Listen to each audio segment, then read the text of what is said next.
Hi guys, hi.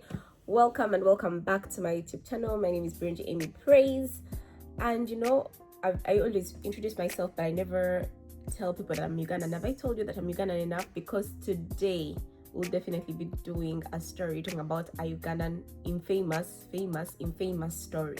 Okay, it's about religion and how deadly it can be if put in the hands of the wrong people. So let's get into it. It's basically a makeup and history video. In case you feel like you're not following up with what I'm saying, please try to catch up, because right now my mind is all over the place and I have a camera in front of me, so I'm saying everything to just keep on talking and not keep you bored. I was recording, then I realized I was not recording in the middle of recording, and I painted and underpainted my whole face, but I already put on primer. For the foundation, I used the Mark foundation, a Mark in shade NC50. Then for the blush, I used lipstick to underpaint. And for the concealer, I used Maybelline. I can't find the shade of this thing. Is it? I'll just put it here for those who want to see it. But basically today we'll be doing a makeup and all things African video. I guess this is my first video of this series, and it's going to continue like that. Why? Because I actually love exploring African history, being that the stories we were told as kids are not mainstream, and yet these are funny and quite mysterious and really interesting. So let's get into it. So I left Uganda way before it became, I left the motherland before it became a stepmother, thank God. Because right now, can you believe, you guys, we're having a president who is going on his, what do they call it, 7th term? Yeah, he's actually going on his 7th term. He's been on that seat for over, I don't know how many years, 40? Basically, just a few years after my mom was born. Video, that's a story for another day though. I'll definitely cover that. I'll definitely be covering that in the videos to come. So yeah, the calm before the catastrophe, and understanding the kibwetere video, and understanding the kibwetere cult. There is something deeply unsettling about the kibwetere cult, not because of what is said, but because of how ordinary it feels. Imagine, a man just sits calmly speaking softly about faith and obedience and salvation and all that. There is no shouting, by the way, no visible madness, but this man, Joseph Kibwetere, was the leader of one of the deadliest cult tragedies in human history. This video is often shared online with curiosity, sometimes mocked, sometimes feared, but taken seriously. It reveals something far more disturbing: how catastrophe can grow out of certainty. Now, Joseph Kibwetere was the movement of the restoration of the 10 commandments of God, a Ugandan religious sect founded in the late 1980s. Was it the 1980s? 1990s? 1980s. Sorry, I crammed this shit. A group that believed that the world was immediately ending, and that strict obedience to the 10 commandments was the only pathway to salvation. So now I'm going to blend in the foundation. Was the only pathway to salvation, right?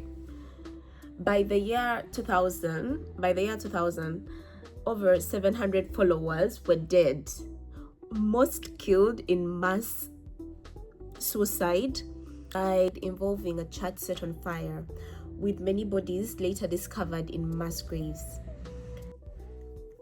The movement began in 1989 as the movement of restoration of the 10 commandments of God. It was founded by Joseph Kibwetere, a former it was started by Joseph Kibwetere, a former politician, alongside several self-proclaimed visionaries who claimed direct communication with the Virgin Mary. They thought They taught that the world was corrupted beyond repair. Only those who strictly followed the 10 Commandments and obeyed the movement would survive the upcoming apocalypse. The isolation was not a side effect, it was a freaking strategy. Joseph Kibwetere did not rule through fear or chaos, he ruled through certainty. He spoke calmly, softly, with absolute conviction. He framed his teachings not as opinions but as divine instructions. I can't with this guy anymore. I actually can't. Anyway, he spoke softly, calmly, with absolute conviction. He framed his teachings not as opinions but as divine instructions. To question him was to question God. Well, sounds like the story sounds familiar, but this was the most dangerous traits of the cult, the elimination of doubts. When certainty disappears, so does moral responsibility. Does that make sense? Followers no longer ask, is this right? They ask, am I obedient? And how can I make this space comfortable for you? So that's what they were trying to do. I guess in simple terms, how can I say, excusing people?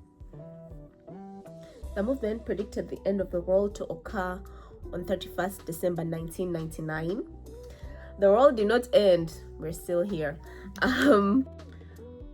When the world didn't end, everything should have fallen apart. Instead, leadership reframed the failure. Followers were told that they had misunderstood the date and the end was merely delayed. This moment became critical. Many cults collapsed after the first fail or after the first incident of deceit. But because admitting that the leader is wrong can destroy the leader's authority. For the contour, I'm going to use this palette and I just mix shades sometimes. I learned this from the makeup artist who sold this to us. Basically, on March 17th, 2020, followers gathered in church for what they believed was the final celebration. The doors were locked, windows sealed, fuel had been prepared. The fire killed over 500 people instantly. The investigation later found out that these people had actually been killed by their leaders. Basically, it was a mass suicide. It was a mass suicide by the cult leaders themselves. Joseph Kibwetere escaped apart from the 500 people who he killed. The moral of the story is that if authorities put in the wrong hands, this is what it can get to. And basically, learn to question things. Even Christianity itself, don't follow blindly. Basically, what I'm trying to say is that the victims of Joseph Kibwetere were not... Basically, what I'm trying to say is that the victims of Joseph Kibwetere are not weak. Were not weak. They are just humans, and that's the most unsettling part of it all. How gullible we can be, and not so gullible, but how convincing someone can be, especially when we put them in higher positions when it comes to how we think about them. Does that make sense? Did I ever say that? Basically, yeah, that's the story. And should I just continue doing the makeup, or will I come back when I'm done? I'll just continue doing the makeup. So just share with me your thoughts on what you think about religion in the comment section, your experiences with religion, and how schools, the parents, and everything influenced you, and whether you agree with most of the things they said or disagree. And what do you disagree about? Can we disagree together? I don't have any story time on religion. All I can say is that I am confused and I am not afraid. This is the only thing I'm not afraid to put out there, to show that I'm not confused, but I'm questioning some things as I grow. Things to do with Christianity, things to do with hearing God, and things to do with emotions and God. So if anyone has any advice for me, if anyone has anything to say that would be helpful, don't hesitate, just comment it down below. And if you also feel like you're like me and questioning some things and confused about some things, just know you're not alone and we're together. So right now I'm just going to add blush. Let's open my lid. I don't know why I say the story so fast. I thought that would be a long story. I really thought it would be a long story. Turns out it's not.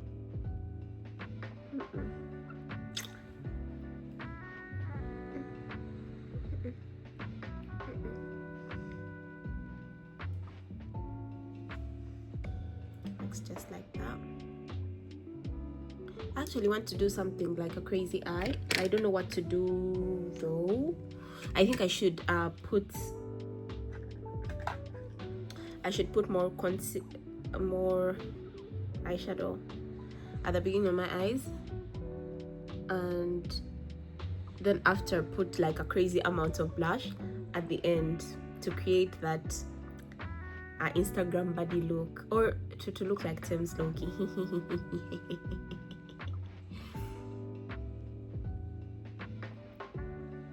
Oh no, I hope this works out. I hope I don't regret this. I really do hope I don't regret this, because I want this to be so bright.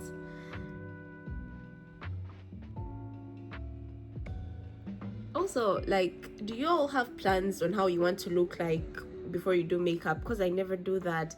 Like, I just always start my makeup, then I get the plan later.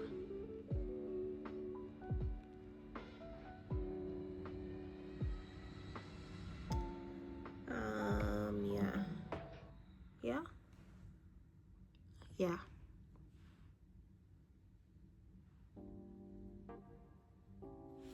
So that has been applied.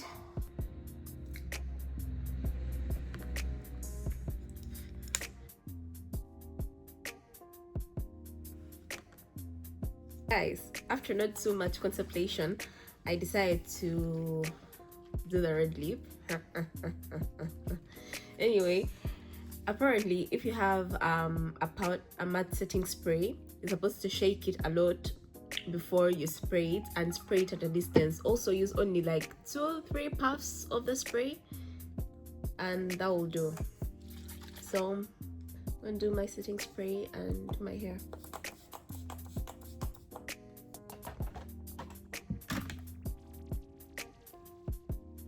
Thank you guys for watching my YouTube video. I don't want to say bye because I want to put my hair down.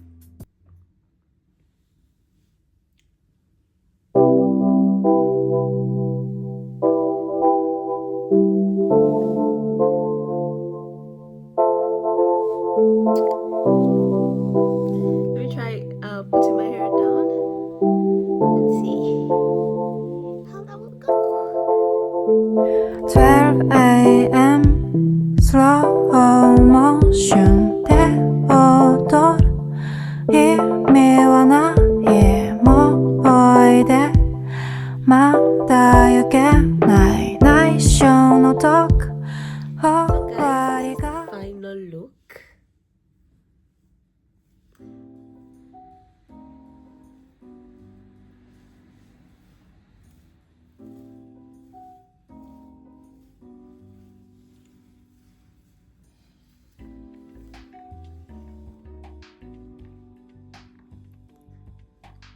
I'm back, guys. I'm back. This is the final look, and I hope you really enjoyed the video. Please comment down below on any other African stories you'd want me to explain, specifically not African stories, but any other true crime you'd want me to explain or to talk about on this channel. Thank you for watching. Bye.